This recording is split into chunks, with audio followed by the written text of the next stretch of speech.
أعوذ بالله السميع العليم من الشيطان اللعين الرجيم.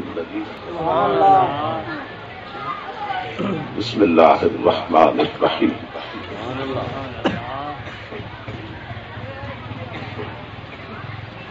فاذكروا آلاء الله لعلكم تفلحون. صدق الله مولانا العظيم. إن الله وملائكته يصلون على النبي يا أيها الذين آمنوا صلوا عليه وسلموا تسليما. درود شریف پڑھیے.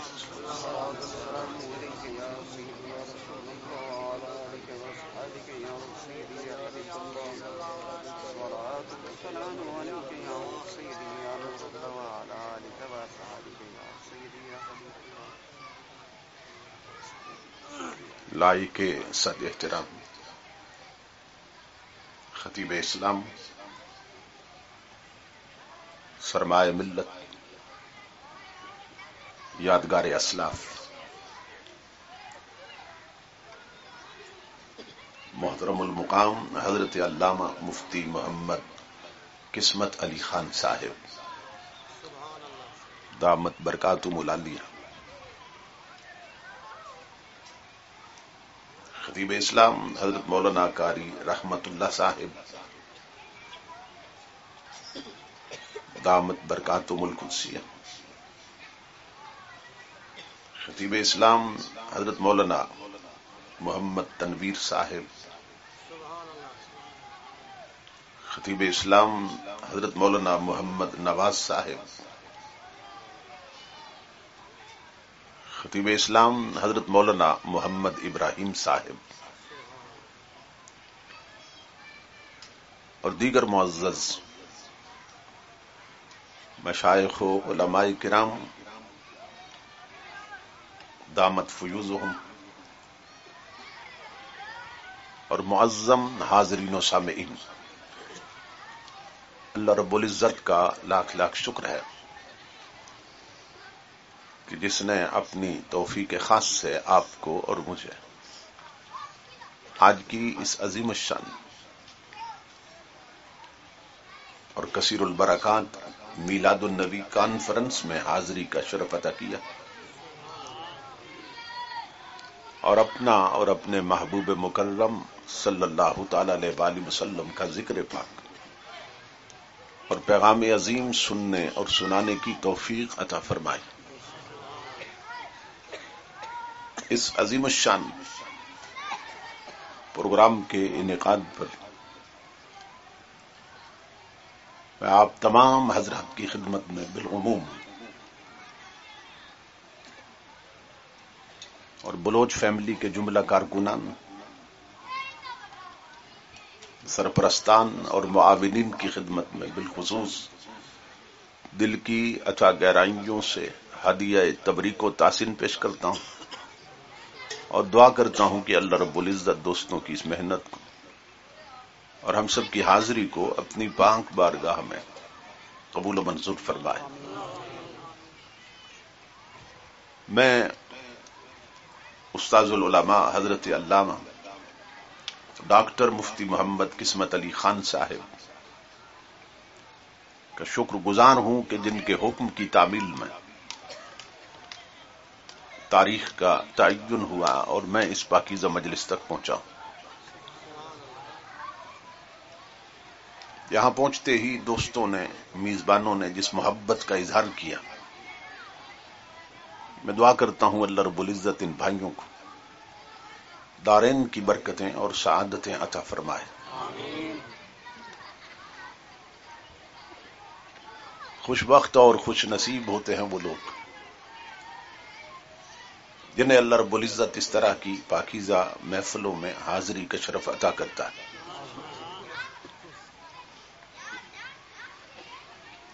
اس لیے کہ ان جلسوں میں خود آیا نہیں جاتا بلکہ بلایا جاتا ہے. ہم دیکھتے ہیں بہت سے لوگ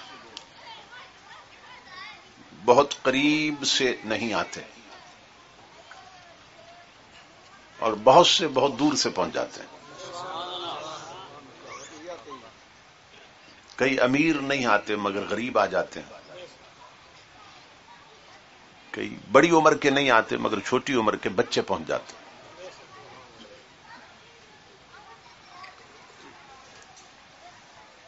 اس کے سوا کچھ نہیں کہا جا سکتا کہ اللہ اور اس کے محبوب کی یہ بارگاہ اتنی بلند بارگاہ ہے کہ یہاں آیا نہیں جاتا بلکہ بلایا جاتا ہے.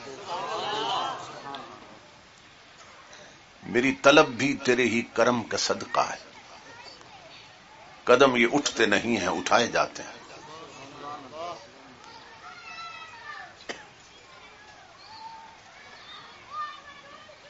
تو یہاں بلایا جاتا ہے اور پھر یہ بھی اصول ہے جب بلایا جاتا ہے پھر نوازا بھی جاتا ہے.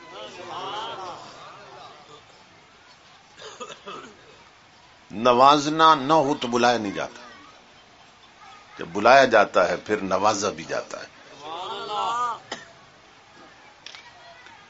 بہت سے لوگ ہیں گھروں سے جب نکلتے ہیں بدبخت ہوتے ہیں اور یہاں آ کے جب بیٹھ جاتے ہیں تو اٹھنے سے پہلے خوش بخت ہو جاتے ہیں. بہت سے لوگ گھروں سے نکلتے ہیں تو جہنمی ہوتے ہیں اور یہاں جب بیٹھ جاتے ہیں تو جنتی ہو جاتے ہیں. اس لیے کہ نبی اکرم صلی اللہ تعالی علیہ وآلہ وسلم کی حدیث پاک ہے اذا مررتم بریاض الجنت فرتعوا، کہ میرے غلاموں جب جنت کے باغوں میں جاؤ تو پھر اپنی خوراک لے لیا کرو. یہ حضور نے پوری امت کو پیغام دیا کہ میرے غلاموں جب جنت کے باغوں میں جاؤ تو پھر اپنی خوراک لے لیا کرو. اصحاب رسول نے حیران ہو کے سوال کیا یا رسول اللہ صلی اللہ علیہ وسلم اس دنیا میں وہ جنت کے باغ کہاں پہ ہیں؟ کسی دنیا میں؟ تو امام الانبیاء نے فرمایا مجالس الذکر وفی روایت مجالس العلماء. امام الانبیاء نے فرمایا کہ جس مجلس میں علماء ہوتے ہیں عالم ہوتے ہیں اور جس مجلس میں اللہ اور اس کے محبوب کا ذکر ہوتا ہے تو وہی مجلس جنت کا باغ ہوتی ہے.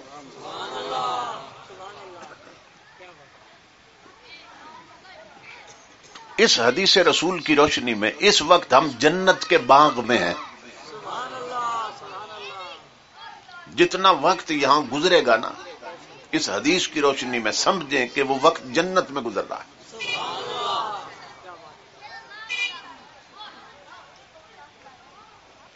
اب یہ گھر نہیں رہا، یہ اب گھر نہیں رہا، جنت کا باغ بن چکا ہے. بھائی کسی کو شک ہو سکتا ہے جنت ہونے میں؟ اس لیے کہ جس رسول کے فرمانے سے ہم نے بن دیکھے خدا کو مانا ہے تو جنت کیا چیز؟ ان کے فرمانے سے جنت نہیں مانیں گے. اس وقت ہم جنت کے باغ میں ہیں. تو یہ جو لوگ جلسے کرواتے ہیں نا یہ ہم پہ احسان کرتے ہیں کہ ہمیں بازاروں کی نحوستوں سے اٹھاتے ہیں، گھروں کی نحوستوں سے اٹھاتے ہیں اور جنت میں بٹھا دیتے ہیں.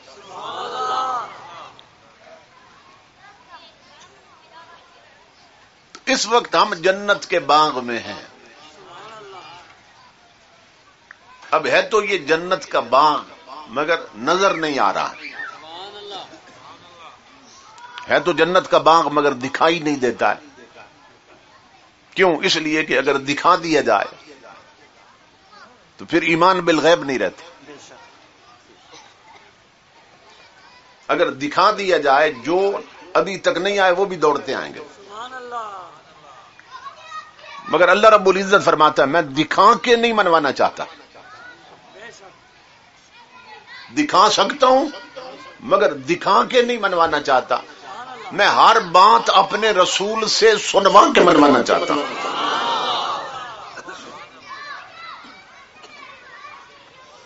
اگر دیکھ کے مانا تو وسیلہ آنکھیں بنے گی ماننے کا، اور اگر سن کے مانا تو وسیلہ حضور بنے گا۔ دکھا سکتا ہوں مگر نہیں دکھاتا ہوں۔ اس وقت ہم جنت کے باغ میں ہیں۔ اب یہ 15ویں صدی ہے، اور ہم جیسے گناہگار لوگ جس مجلس میں ذکر رسول کر لیں وہ مجلس جنت کا باغ ہو جاتی ہے۔ کوئی شک ہے؟ 15ویں صدی میں ہم جیسے لوگ جس مجلس میں ذکر رسول کر لیں اگر وہ مجلس جنت کا باغ بن جاتی ہے تو ابو بکر، عمر، عثمان، علی، طلحہ، زبیر اور حضور کے صحابیوں کی ان محفلوں کا مقام کیا ہوگا جہاں صرف ذکر رسول نہیں ہوتا تھا، خود رسول بھی ہوتے تھے۔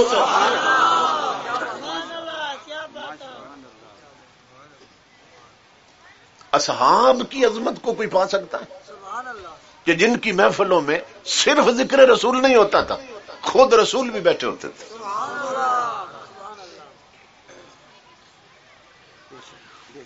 تو اس حدیث کی روشنی میں اس وقت ہم جنت کے باغ میں، اور یہ جو حضور نے فرمایا کہ جہاں اللہ اور اس کے رسول کا ذکر ہو وہ جگہ جنت کا باغ بن جاتی ہے، تو اس دور کی تمام پریشانیوں کا حل بتا دیا حضور نے۔ دیکھو نا، آج ہر گھر میں کوئی نہ کوئی پریشانی ہے، ہر گھر میں کوئی نہ کوئی ٹینشن ہے، کہیں ساس اور بہو کا جھگڑا ہے، کہیں بھائیوں کے جھگڑے آپس میں، کہیں اڑوس پڑوس کے جھگڑے ہیں، کہیں میاں بیوی کے جھگڑے ہیں۔ لوگ کہتے ہیں جی گھر پہ کسی نے جادو کر دیا، لوگ کہتے ہیں کسی نے تعویذ دفن کر دیے، کماتے ہیں مگر برکت نہیں ہے رزق میں، تو ہر گھر میں کوئی نہ کوئی پریشانی ہے نا۔ تو امام الانبیاء نے اس ایک حدیث میں ہر پریشانی کا جواب دے دیا، حل بتا دیا۔ فرمایا جہاں اللہ رسول کا ذکر ہو وہ جگہ جنت کا باغ بن جاتی۔ تو فرمایا تم اپنے گھروں میں اللہ رسول کا ذکر کیوں نہیں کرتے ہو تاکہ گھر جنت بن جائے، اور جنت پر کسی کا جادو نہیں چلتا ہے۔ جنت جب گھر بن جائیں گے تو جنت میں پھر پریشانی نہیں ہوتی ہے، جنت میں تو سکون ہوتا ہے، برکت ہوتی ہے۔ جنت بنیں گے، جنت میں جھگڑے نہیں ہوتے ہیں، جنت میں سینوں میں قدورتیں نہیں ہوتی، بغض نہیں ہوتا ہے۔ تو امام الانبیاء نے فرمایا تم گھر چاہو تو جنت بنا سکتے ہو، لیکن شرط یہ ہے کہ گھروں میں اللہ اور اس کے محبوب کا ذکر ہو۔ اب اگر ہم چاہیں تو 10 منٹ کے لیے گھر جنت بنا لیں، چاہیں تو 10 گھنٹوں کے لیے گھر جنت بنا لیں، کیونکہ امام الانبیاء نے فرمایا جتنی دیر ذکر ہوگا اتنی دیر گھر جنت ہو جائے گا۔ تو اب اپنے ہاتھ میں ہے نا، چاہو تو 10 منٹ کے لیے گھر جنت بناؤ، چاہو تو 10 گھنٹوں کے لیے بناؤ۔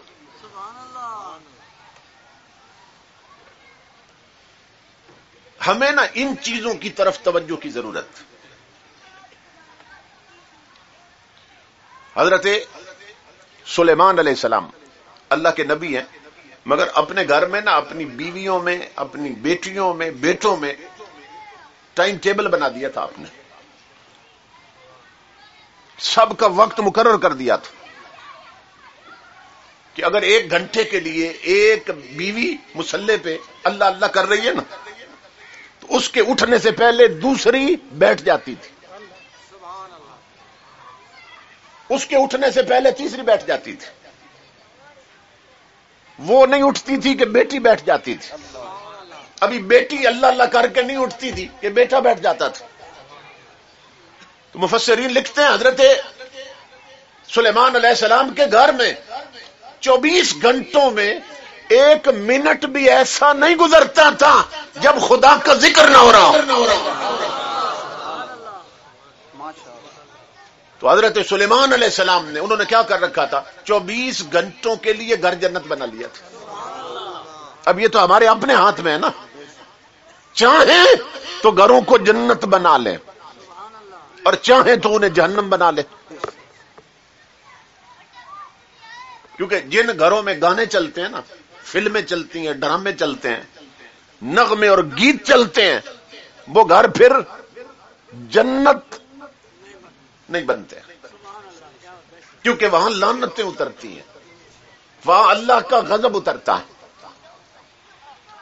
اور جن گھروں میں اللہ کا ذکر ہو، تلاوت قرآن ہو، نمازوں کے وقت مصلی آباد ہو، اور کلمے کا ورد ہو اور درود پڑھا جائے ہر وقت، وہ گھر نہیں رہتے، جنت کا باغ بن جاتے۔ تو یہ ہمیں طریقہ اختیار کرنا چاہیے۔ لیکن آج صورتحال یہ ہے کہ جن چیزوں کی وجہ سے گھر میں بے برکتی آتی ہے، نفرتیں پیدا ہوتی ہیں، دلوں میں کھوٹ آتا ہے، ہمارے اکثر گھروں میں وہ چیزیں داخل ہو چکی ہیں۔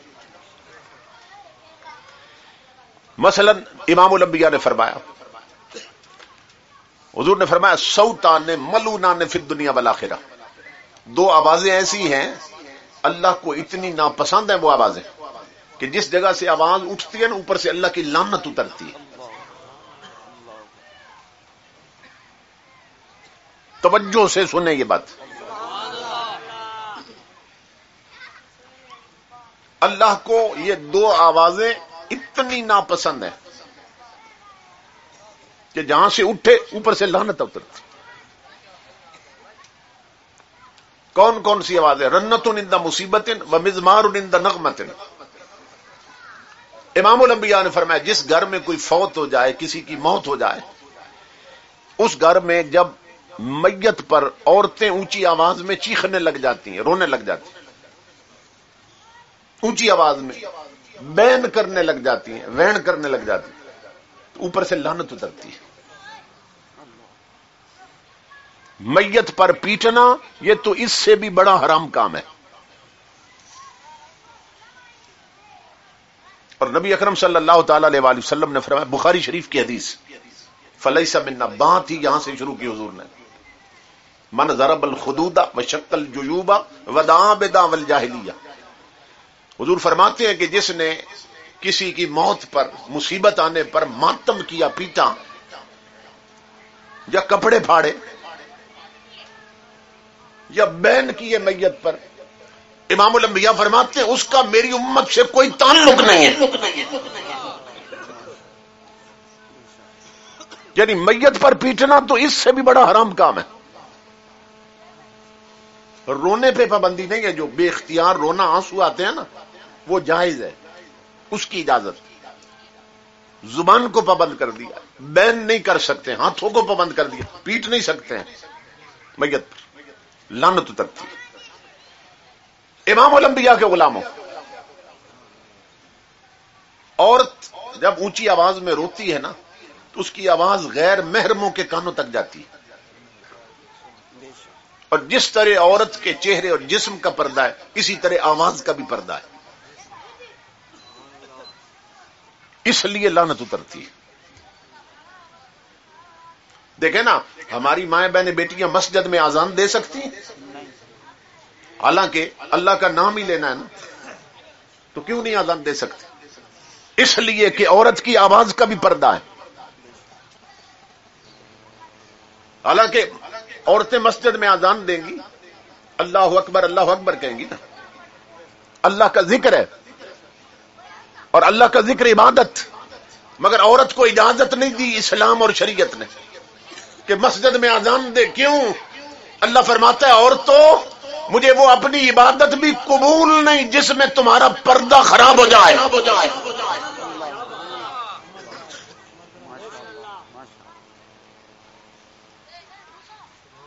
تو یہ عورتوں کو مسئلے بتائیں۔ تو امام الانبیاء کے غلاموں، ایک آواز یہ ہے جس پر اوپر سے لعنت اترتی، اور دوسرا جس گھر میں خوشی کا موقع ہو، شادی ہو، منگنی ہو، ولیمہ ہو، عقیقہ ہو، بارات ہو، اور اس گھر میں گانے چلیں، گانے، نغمے اور گیت، ڈول ڈھمکے، راگ باجوں کی آواز آئے، میوزک اور موسیقی کی آواز آئے، تمہارے میرے نبی فرماتے اوپر سے لعنت اترتی ہے۔ اب ہمارے ٹریکٹروں پر گانے چل رہے ہیں، سزوکیوں میں گانے چل رہے ہیں، بسوں میں گانے چل رہے ہیں، رکشوں میں گانے چل رہے ہیں، اور ٹچ موبائلوں پہ گانے چل رہے ہیں۔ حتیٰ کہ شادیوں پر بھی گانے چل رہے ہیں،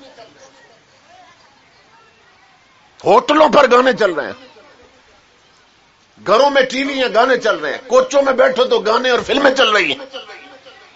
اور تمہارے میرے نبی فرماتے ہیں جہاں گانے ہوں وہاں لعنت اترتی ہے۔ تو پھر پورے ملک میں رحمت کہاں سے آئے گی؟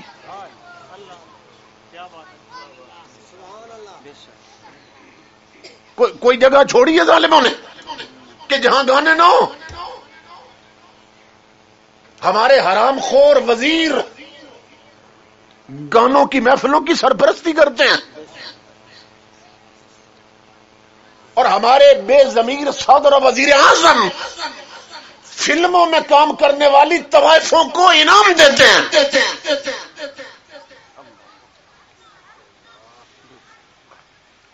کہ جنہوں نے ایسی لعنتیں کمائیں کہ کروڑوں لوگوں کو لعنتی بنا دیا، انہیں انعام دیتے ہیں، ایوارڈ دیتے ہیں انہیں۔ جس ملک میں یہ صورتحال ہو وہاں رحمت کہاں سے آئے گی؟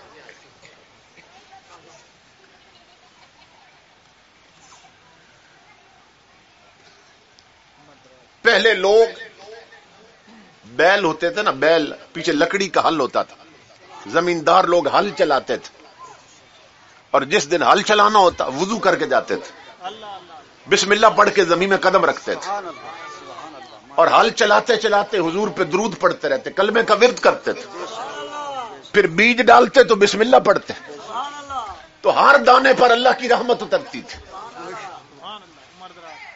سمجھ رہے؟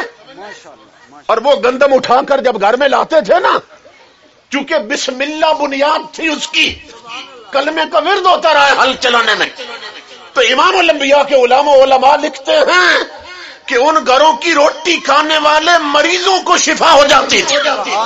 ان گھروں میں مریض کھانا کھاتے تو روٹی میں اتنی برکت ہوتی انہیں صحت مل جاتی تھی۔ اور آج یہ ہے کہ زمینداروں کے پاس ٹریکٹر آ گئے، وہ بیل ختم ہو گئے، لکڑی کے ہل ختم ہو گئے، اور زمیندار کا بیٹا اب ہل چلانے لگا ہے، اس زمین سے رزق لینا ہے، اور ٹریکٹر پر طوائف کا گانا چل رہا ہے،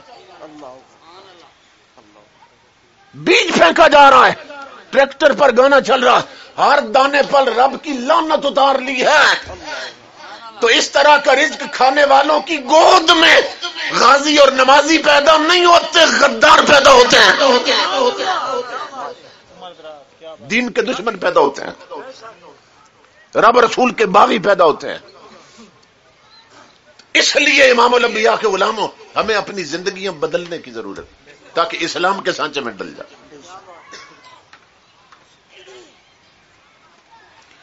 تو تمہارے میرے نبی نے فرمایا جہاں خوشی کے موقع پہ گانے ہوں، نغمے ہوں، گیت ہوں، میوزک اور موسیقی، اوپر سے اللہ کی لعنت اترتی۔ یہ کہتے ہیں نا لوگ کہ تحریک لبیک سیاست میں کیوں آئی ہے، یہ ذہن میں رکھیے امام الانبیاء کے غلاموں کہ لفظ سیاست یہ عربی کا لفظ ہے، عربی کا لفظ، اور تمہارے میرے نبی نے حدیث میں فرمایا، حضور نے حدیث میں فرمایا کانت بنو اسرائیل تسوسہم الانبیاء۔ ہمیں تو یہی سیاست دیکھنے کو ملی نا، جس میں جھوٹ ہے، جس میں فراڈ ہے، جس میں حرام خوری ہے، جس میں ضمیر بکتے ہیں اور خریدے جاتے ہیں، جس میں ہارس ٹریڈنگ ہوتی ہے۔ کیونکہ جب سے ہم نے آنکھ کھولی ہے ہم اسی طرح کے سیاست دان دیکھ رہے ہیں، کوئی شرابی ہے، کوئی بے نماز ہے، کوئی گنڈا ہے، اس طرح کے لوگ آتے رہے نا، تو لوگ یہ سمجھتے ہیں سیاست شاید صرف گندی شے ہے، کیونکہ ہم نے جب سے آنکھ کھولی ہے سیاست میں گندگی دیکھی ہے، گندے لوگ دیکھے ہیں۔ میں حدیث پڑھ رہا ہوں اور لکھ دیتا ہوں، جاؤ ترجمہ کرواؤ کسی سے۔ تمہارے میرے نبی فرماتے کانت بنو اسرائیل تسوسہم الانبیاء، بنی اسرائیل کے جتنے نبی تھے سب سیاست کرتے تھے۔ سیاست کا کیا معنی؟ سنوار دینا، سنوار دینا، بگڑے ہوئے کو سنوار دینا، یہ سیاست، یہ معنی ہے سیاست. اور انہوں نے سنورے ہوئے کو بگاڑ دیا، انہوں نے سنورے ہوئے کو بگاڑ دیا. تو ہم نے چونکہ یہی سیاست دان دیکھے، یہی روپ دیکھا، تو ہم کہتے ہیں بس سیاست گندی ہوتی ہے. امام الانبیاء فرماتے ہیں سیاست نبیوں کی سنت. بنی اسرائیل کے جتنے نبی تھے سب سیاست کرتے تھے، سیاست دان. کیا مطلب؟ بگڑے ہوئے معاشرے کو سنوارتے تھے. یہ سیاست کا معنی ہے. تو سیاست ہر دور میں امام الانبیاء کے غلاموں دو قسم کی رہی ہے، دو قسم کی. ایک سیاست شیطانی ہے، ایک سیاست رحمانی ہے. ایک شیطان کی سیاست، ایک رحمان کی سیاست. یہ دو روپ ہیں سیاست. جس طرح آپ جانتے ہیں نا، علماء کچھ علماء حق ہوتے ہیں، کچھ علماء سو ہوتے ہیں. پھر سنتے ہیں کچھ اچھے علماء ہوتے ہیں، کچھ برے ہوتے ہیں. کچھ اصلی پیر ہوتے ہیں، کچھ نقلی ہوتے ہیں. اسی طرح ہر کیٹیگری میں دو دو قسمیں ہوتی ہیں. سیاست رحمانی بھی ہے، شیطانی بھی ہے. سیاست کے میدان میں نمرود اترے تو شیطانی ہے، حضرت ابراہیم اترے تو رحمانی ہے. سیاست کے میدان میں فرعون اترے تو شیطانی ہے، حضرت موسیٰ آ جائیں تو رحمانی ہے. سیاست کے میدان میں ابو جہل ہو تو شیطانی ہے، محمد عربی آ جائیں تو رحمانی ہے.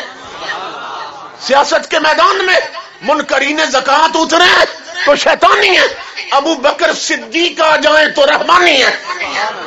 سیاست کے میدان میں بلوائی آئے تو شیطانی ہے، عثمان غنی آ جائیں تو رحمانی ہے. سیاست کے میدان میں خارجی اترے تو شیطانی ہے، علی المرتضی آ جائیں تو رحمانی ہے. سیاست کے میدان میں یزید اترے تو شیطانی ہے، حسین آ جائے تو رحمانی ہے.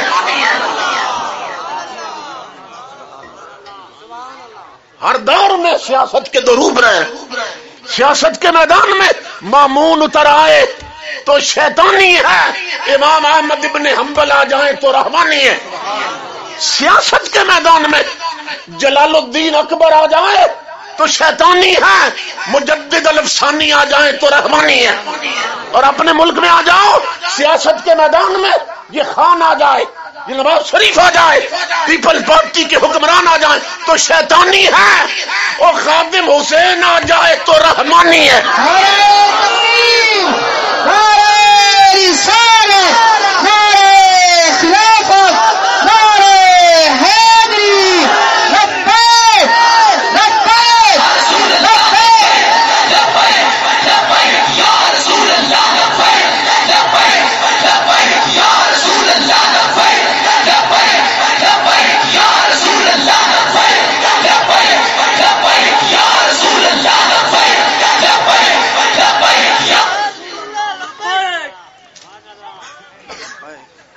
سیاست کے دو روپ ہوتے ہیں. ستیزہ کار رہا ہے، علامہ اقبال نے کہا تھا ستیزہ کار رہا ہے ازل سے تا امروز، چراغ مصطفی سے شرار بولا بھی. ہر دور میں سیاست کے دو روپ ہوتے. عورتیں بھی سن رہی؟ تو امام الانبیاء نے فرمایا کہ جہاں گانے ہوں، جہاں راگ بازے ہوں، اوپر سے لعنت اترتی. تو جس ملک کے حکمران گانے گانے والیوں کو انعام دیں اور ناچنے والیوں کی پذیرائی ہو جس ملک میں امام الانبیاء کے غلام ہو، وہاں پھر رحمت کہاں سے اترے گی؟ اس لیے حضور کے دین کو سمجھیں. ملک اللہ کا بہت بڑا انعام ہے. یہ پاکستان جو ہے نا، یہ آج سے 800 سال پہلے کی بات ہے، 8 صدیاں پہلے کی بات ہے. کشمیر میں ایک اللہ کے ولی گزرے 800 سال پہلے، حضرت شاہ نعمت اللہ قادری رحمت اللہ تعالی. اس وقت اس اللہ کے ولی نے خبر دی